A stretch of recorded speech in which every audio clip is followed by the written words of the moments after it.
I can't take it. I can't take no more. I can't take no more. Welcome back to the end game, guys. We're gonna get right to it. Today I'm gonna give my reaction to the recent Resurrection Ranch video where Megan is talking about the differences between the three campers that they owned. Yes. So I'm gonna give my reaction to that video here. Now, early in the video, we see Megan trying to consume some of that content, trying to inflate the content. We do see an extensive intro. We know that Tim is the master editor, and so, of course, he's the one that pieced together the 3 minutes of intro. On a 15-minute video, he managed to piece together a 3-minute intro. And part of the intro was, I guess, going out and getting some prize footage of the pastures. And so we noticed that early on there's footage of the sheep grazing in the pastures. Of course, we noticed that we're getting this footage, this close-up footage, this action pasture footage, because Megan is laying down in the pasture. And I'm like, okay, all right. When you guys rehearsed this scene, how did it go? Did Tim say, Megan, we want you to go out there? I want you to go out there and get some footage of the sheep. And I need you to give it to me from the perspective of the ants and the insects. Okay, Megan? And so, Megan, I really need you to get down low to get a good reference, get a good vantage point. I really need you to get down low. And Megan's like, well, Tim, do you need me to get down on my knees? You know I will, Tim. Just say the words. You know I'm willing to get down on my knees, Tim. And then Tim's like, no, I need you to get lower than that. Well, she's like, well, Tim, if you need me to get down on both knees, certainly, Tim, I can do that. Yes. Okay, I can emulate the woeful Tim worshipers. I can get down on both knees if need be, Tim, to get that footage that you want of the pasture, to get that footage that you want of the sheep grazing. And Tim's like, no, two knees is not going to be sufficient. Leave that to my woeful Tim worshipers, by the way. And so he's like, no, Megan, I need you to lay down, literally lay down in the dirt, lay down in the poop, in the quote unquote pasture to get this footage. And of course, Megan understood the assignment. She understood the assignment because, of course, we can see her laying down in the pasture. My coach, he tried to edit out the footage of Megan's legs and her feet. He tried to edit it out, and I guess at some point he's like, oh, well, at least I'm not the one laying down in the pasture. All right, but what next, Megan? What next?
All right, so Megan talks about how she's coming to you guys live from their camper, from the Resurrection Campers, their first Resurrection Camper, yes?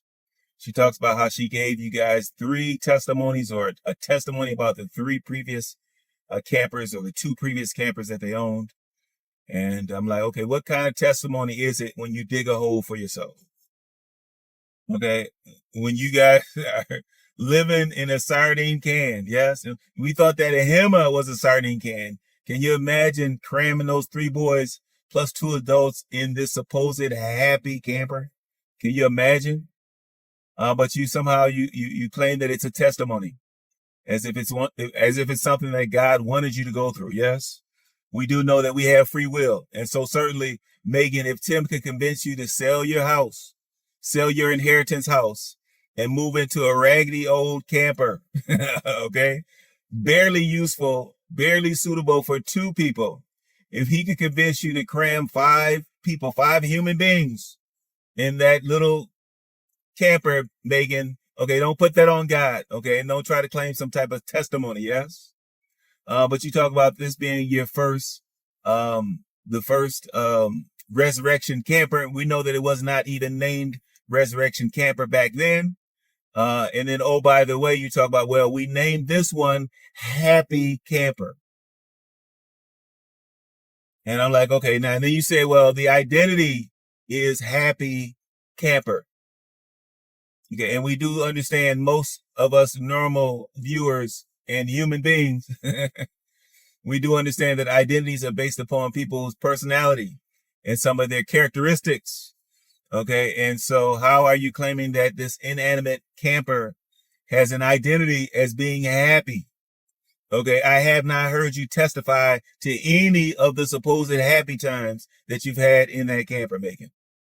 Okay, if it supposedly earned the identity, if it has some human-like identity, some human-like characteristics or personality traits, tell us about it, Megan. Okay, because from all we can see and from what we've heard, you guys just affixed a label to it and called it Happy Camper in the hopes that it will be exciting for your viewers, for your Ready Tim writers. Okay, in the hopes that it will be exciting for them, it will be interesting for them. You guys labeled it as being Happy Camper. We haven't seen anything happy about it, Megan. But tell us more. Tell us more. What is up, Resurrection Ranch family? I am coming to you from our first resurrection camper that we've named Happy Camper and given the identity of Happy Camper. And y'all, I have been thinking about just our last video that we posted about just, it was so encouraging to tell the testimony of the 3 campers that we owned and all that Jesus taught us through that process of owning these campers, and just the huge testimony of Resurrection Camper and how we were able to restore and make it useful, like super useful for our family, even though it was a huge leap of faith to, you know, risk it on a $200 camper. Listen, they're not the only ones that can go mobile, yes? They claim that they were taking Resurrection Ranch mobile, yes? I'm mobile too, okay? Welcome back to the end game. We're mobile today, yes? Thanks for coming along for the ride, all right? I already told you guys I'm going to give you guys my reaction to that recent Resurrection Ranch video, okay? Where Megan talks about things that she learned or things that they learned or things that Tim forced on her. Can you imagine that, moving out of an inheritance house? A house that was paid off?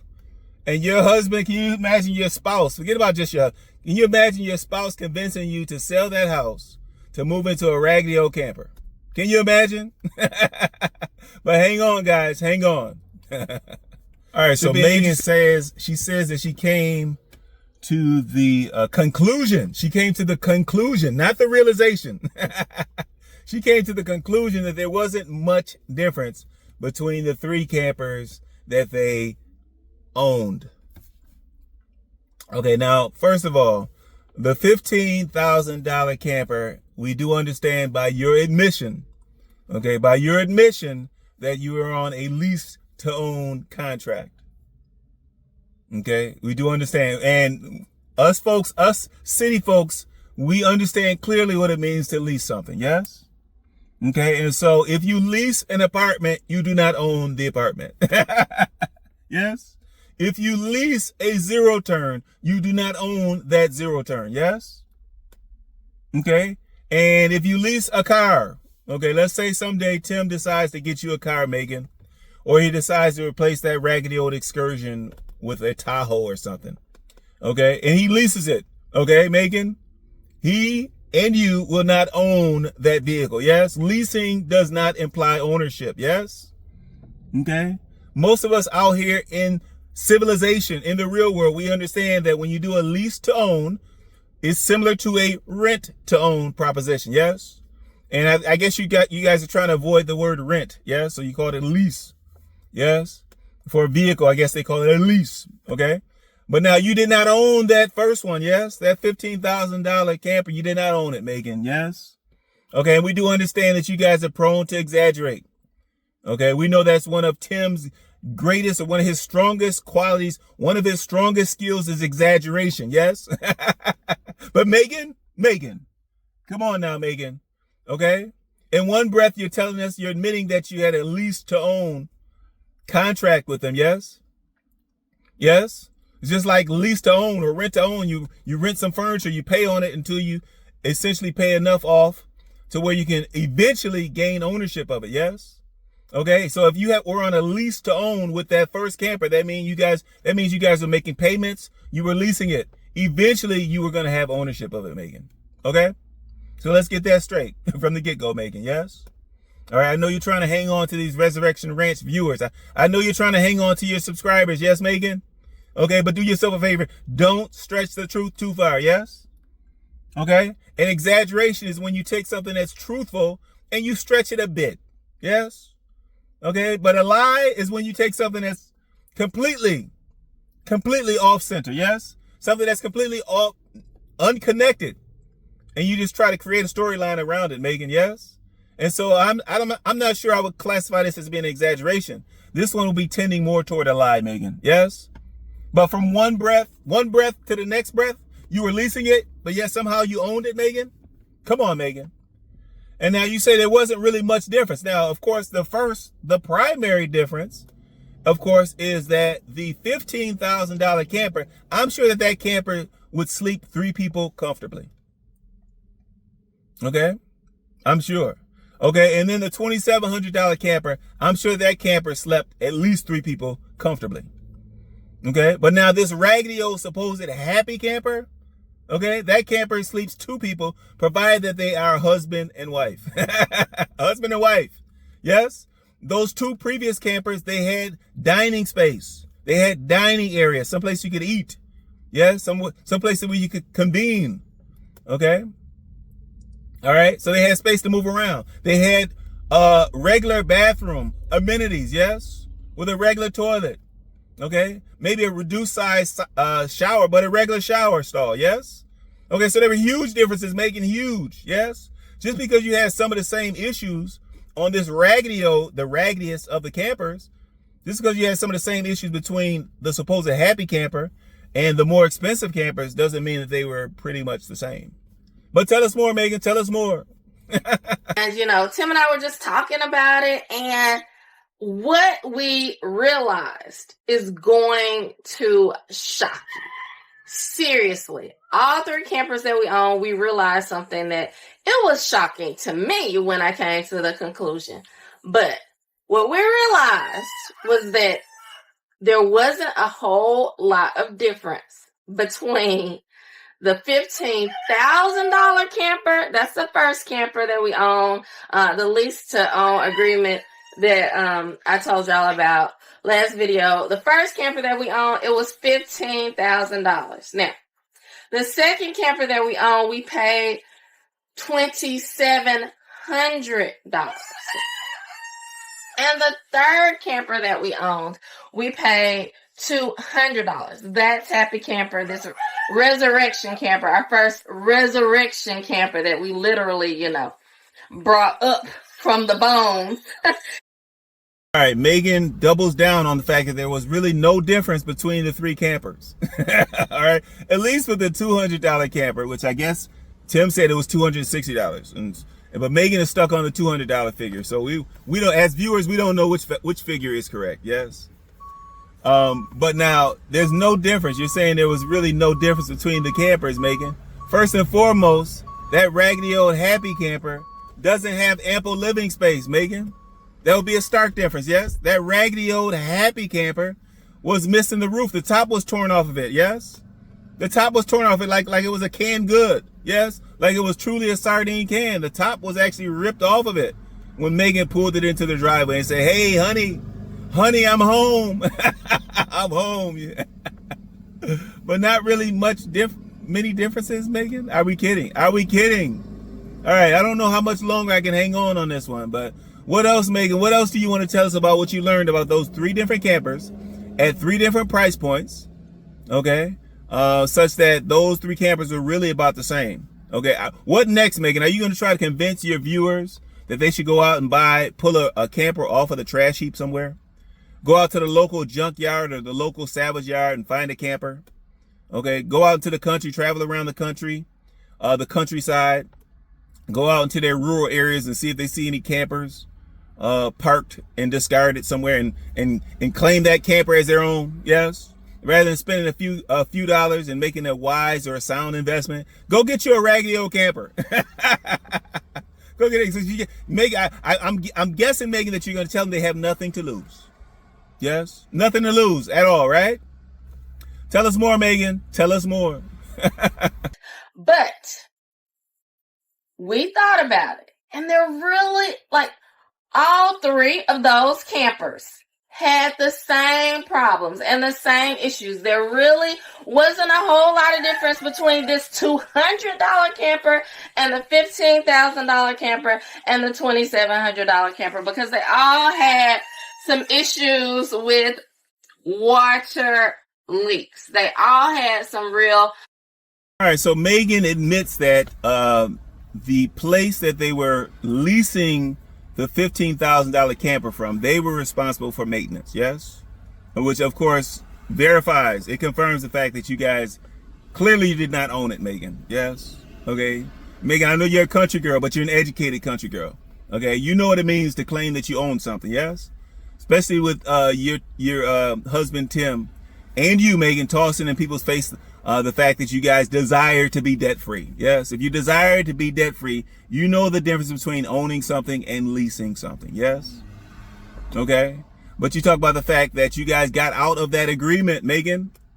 Okay, if you owned it, there would be no agreement. But you got out of the agreement because they would not come out to make certain repairs on that camper.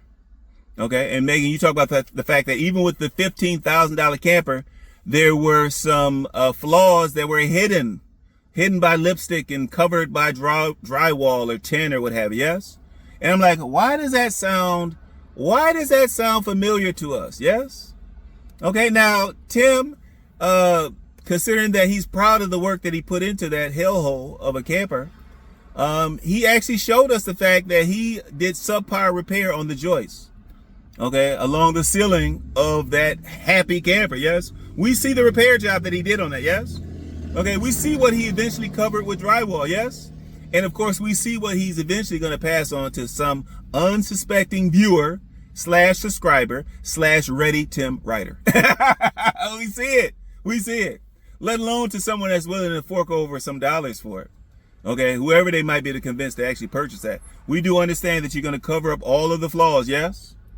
Okay, you're going to cover them all up. It's going to be all covered. It's going to be drywalled over. It's going to be caulked over, yes? Okay, and you're going to paint over the rest. What you can't caulk over, you're going to paint over, yes? I'm not sure what you're going to do to cover up that compost toilet. I'm not sure what you're going to do to cover up that insufficient bathroom, yes? Okay, but tell us more, Megan. I'm about to tap out, though. I promise you, I'm about to tap out on this video, Megan. About 15 minutes, and we're already up to about, what, 7 or 8 minutes of nonsense, Megan? But tell us more.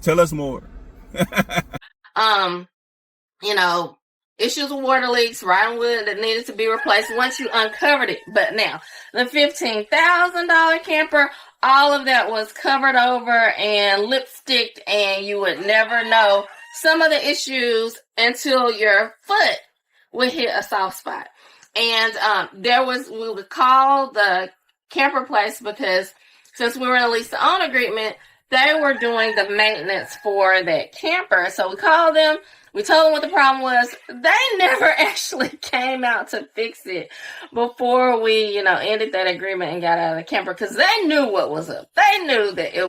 All right, so Megan talks about the fact that they had to replace the roof on the slide out on the $2,700 camper. Now, considering that slide out was maybe like 2 feet by maybe 8 feet, maybe 2 by 8. That's not a major, it's not a major repair, yes? Okay, replacing the slide out on that doesn't compare to the fact that you have to replace that you guys had to replace the entire roof on that supposed happy camper. Yes.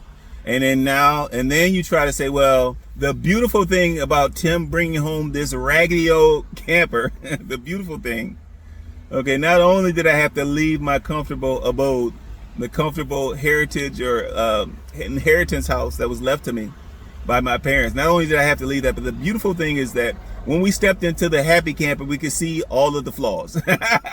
We could see the mess. We could see that it was a full-blown trash heap, yes? We could see that it was a wreck, yes? That was the beautiful thing, that we could see that it was a wreck. I'm like, oh my goodness, all right? Okay, Megan, I'm sorry. I tried to hang out. I tried to hang with you on this, Megan. I should have known, yes? Based upon that recent update that you gave, that nonsensical update that you gave. And now I see that you put out another Resurrection Ranch video so soon after that foolishness, those empty calories, that empty content. I should have known that this was headed nowhere, yes? But apparently you're trying to give folks advice on what level of a camper they should pay for. And you think it's reasonable for you to convince your followers to purchase a piece of trash. Because they're going to have the same problems as they would have on one that they spent $5,000 on, or they spent $10,000 on, or they spent $15,000 on. Megan, really? Is that really where you guys are at this point? Yes? Trying to convince your viewers that you guys made the right choices? Trying to convince your viewers that it was a blessing for Tim to pull up with that raggedy old camper?